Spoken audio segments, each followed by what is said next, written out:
Strong Loop. Our company is doing a lot of NodeJS stuff, not only just in the platform side, but also building products on top of NodeJS to help the ecosystem adopt NodeJS. One of the things we did is Loopback. Basically, it's a framework to help you to build APIs and provide you the SDKs, the REST interface. Also allows you to talk to various different backends, databases, REST APIs, and other systems as well. All right, let's go a little bit quick. So first of all, I try to cover a very common use case. When you try to build mobile applications, you usually have to deal with data. Either your mobile application produce data or consume data. For example, if you develop a game, and one thing you have to do is you have to maintain the account information for a game. Right? And since you are a mobile developer, so you either don't care about the backend or you just don't have the ability or whatever reason you don't want to do the backend. But meanwhile, you want to have all the interfaces like REST, JS, iOS, Android, so that you can just use right away. And you don't have to stick with one database. You can pick one of the databases, either Mongo, MySQL, Oracle, Postgres, any of them, you name it. And definitely with this ability, your API can do crawl operations, you can do very fancy queries, you can handle relationship, and you can actually add own APIs on top of that. So what we did is we provide a scaffolding tool that allows you to create a Node.js application, which is internally use Express framework, but we add a lot of things on top of that. So you can basically create your first API backend just using 5 or 6 commands. So the first one is a one-time charge. Basically, you install a command line from Strong Loop called Strong CLI, and that's the command line gives you the ability to scaffold the application.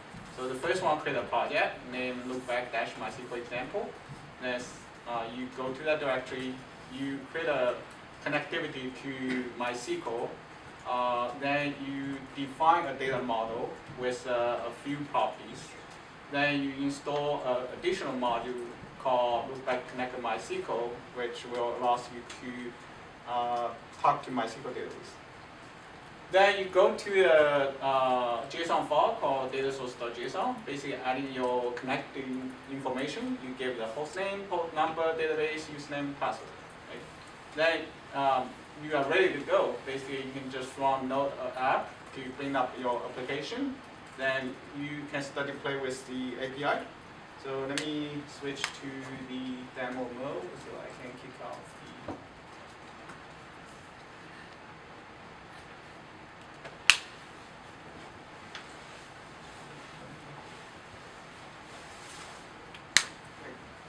So I already have a pre-built sample, but trust me, if you follow my instructions, you can do that by yourself. Then we have this API available here. So, not this one.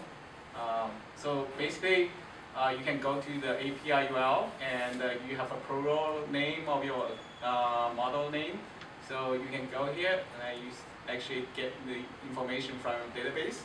And you can actually pick up an ID. Then you get whatever you want for that ID. And to further facilitate that, we actually provide a visualization of the REST API. So this is built on top of a project called Swagger. And that gives you a very nice view of your REST API. For example, here you get all the product APIs available for the accounts, right? So if you click on here, say, hey, I try to get all my accounts, and you click try out. So you get back all the information from here, and pretty much you can use this one to do all the crawl operations.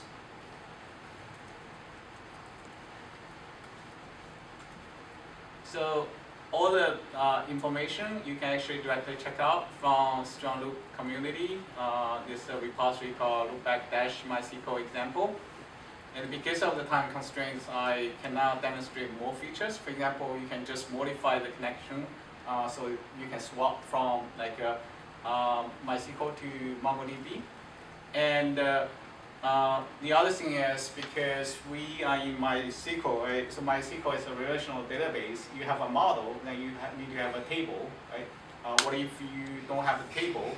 Then we provide the facility to auto-migrate your model, like Ruby on Rails. Then you can start to use that one right away. I have all the code directly on this repository. The first one is called create-test-data.js, and in that JS files, you can see you can actually create a table and start to use that. And the second piece is, what if you already have existing data in MySQL, right?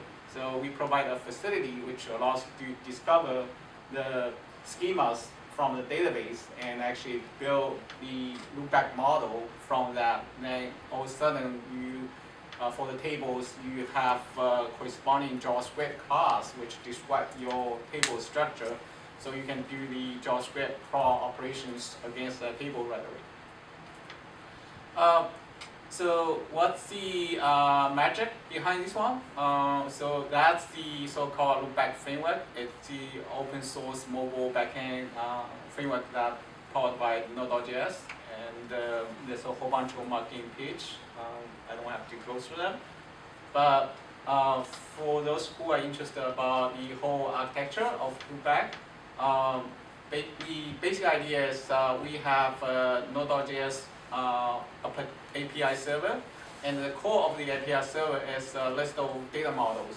And the data models is a representation of the business object you will be working with. And for each of the data model, you can choose to connect the data model to a backend data source. And the data source can be a traditional database, SQL, non-SQL, or could be any backend system. Basically, the data source injects some behaviors to your Node.js function. Then, in addition to the data, you could have function as well. And all this information, like crawl functions and your custom method, you can decorate all this method, make them all available as a REST API. And with that, you can see them from the REST API Explorer. You can start to use them in the browser. And we also provide the SDKs for iOS and Android, so you can start to consume all these SDKs, APIs directly from your mobile devices. Stay in touch. You can actually check out the GitHub repository for Loopback. There are multiple modules on that, most on the MIT license. And since we are the Node.js people, right, so we periodically publish a lot of interesting technical content about Node. So recently we have the callback housing, we have like menu thing, we have Node.js versus Java performance thing. And if you have any questions, feel free to email us on Twitter. Yeah, that's all. Back. Do you manually specify the mapping to your objects? And yes, so we have a JSON file, and in that JSON file, I can actually show you.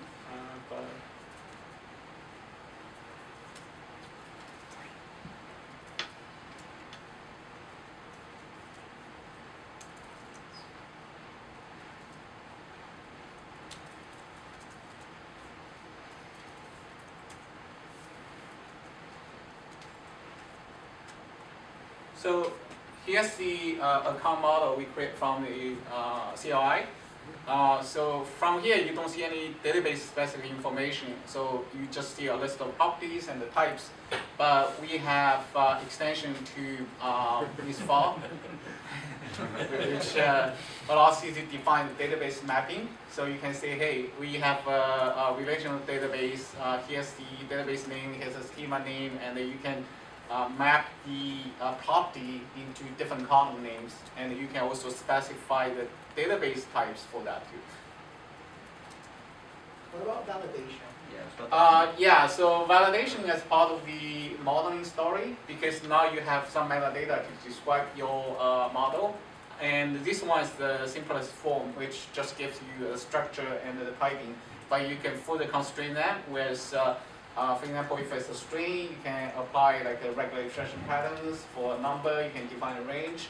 So if you are familiar with Mongoose, right? So our model is pretty close to Mongoose model. So you can actually do validations. And we also make the models possible to be strictly enforced or like open model, because during your testing or development, sometimes you don't want to constrain use so much, especially if your backend is a NoSQL database.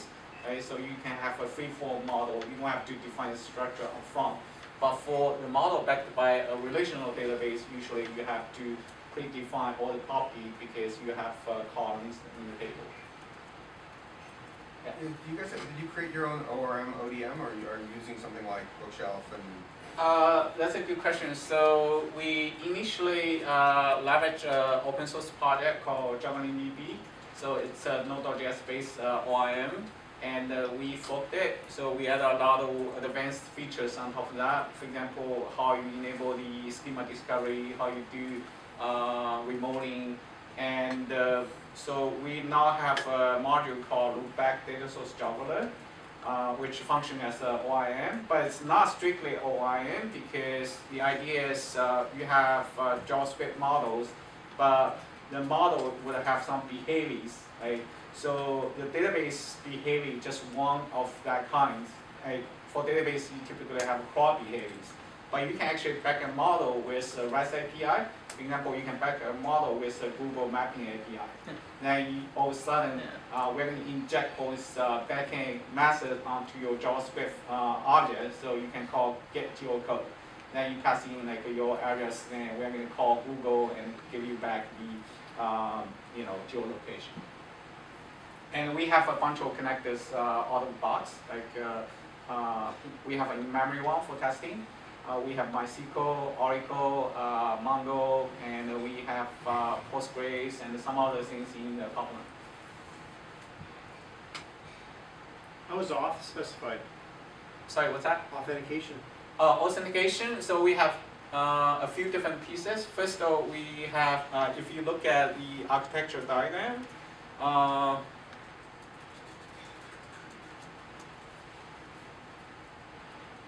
so we have something called API gateway, and the idea is we are going to have OAuth2 based provider in front of the API request. Make that a little bigger.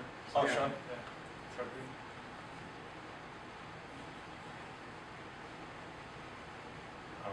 Slash. I think slash. Yeah. Awesome. Thank you. Yeah.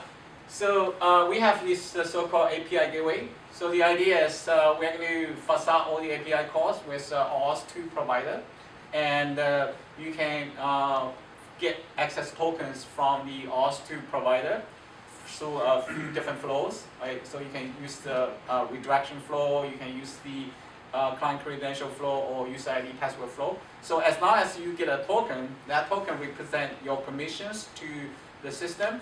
And we have a middleware kind of checking the presence of token. And once you have a token, we look up the metadata behind the token to figure out what scope it is, what application you're coming from, which user ID you logged in. And we use that information to make a decision for authorization. And we also building the so-called ACL at the model and the model method level. So for each of the model, you can have ACL attached to that model. So we support like a role-based authorization. We can support a few other things, but the idea is you really encapsulate your data and the business logic around the models, and we put protections around the models. And to facade that, we support like an authentication mechanism to make sure you get a token to as an opaque thing, but you don't necessarily have to expose like your password to the client side. Go ahead. How much of the diagram we're looking at is open source versus needs to be run on your servers in your infrastructure? It's mostly open source. Even for a few modules, like the Oracle module, it's under the Strong Loop license, but most of them is directly on the MIT license. And you can actually use Loopback in two flavors. One is just used as a regular Node.js module, right? So it's a library. And secondly, you can use as a framework. We don't have service model yet, but you can pretty much grab the code and deploy it to your local machine or your, any public cloud. And we do support quite a few actually cloud providers. We provide tools for you to push your code into Heroku, like Rackspace, Amazon, whatever public cloud we have. But you definitely have the freedom just to provision your application and run as a regular Node.js application on your own environment. Okay. With regard to the mobile SDKs, Yeah. so let's say you create your model file in the JSON and you generate the model on the RESTful server. The SDK, is it generating code for the client side as well, or is that just connecting the two? Yeah, so that's a good question because now we have the model to represent the object you will be working with. So it would be ideal we have a similar structure, similar class on the client side. So we have a few approaches. First of all, we have a set of built-in models to support different domains. As you can see here, a lot of things are around the mobile services, right? So you manage devices, you manage users, you handle push notifications. For these things, we have handwritten, client-side classes because we want to make sure it's pretty elegant and easy to use. But for the models created by yourself, we do have the vision to generate the classes on iOS and Android directly.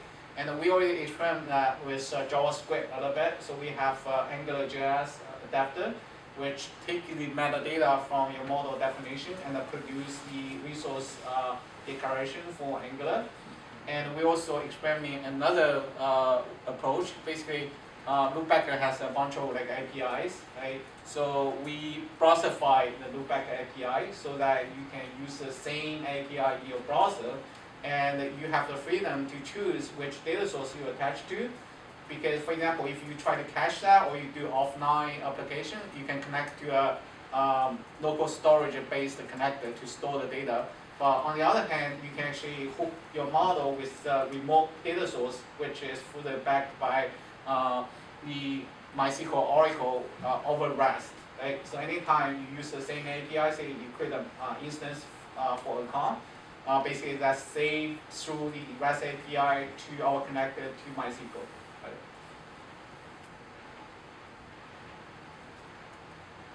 Any more questions? Cool. All Thank right. you. Thank you.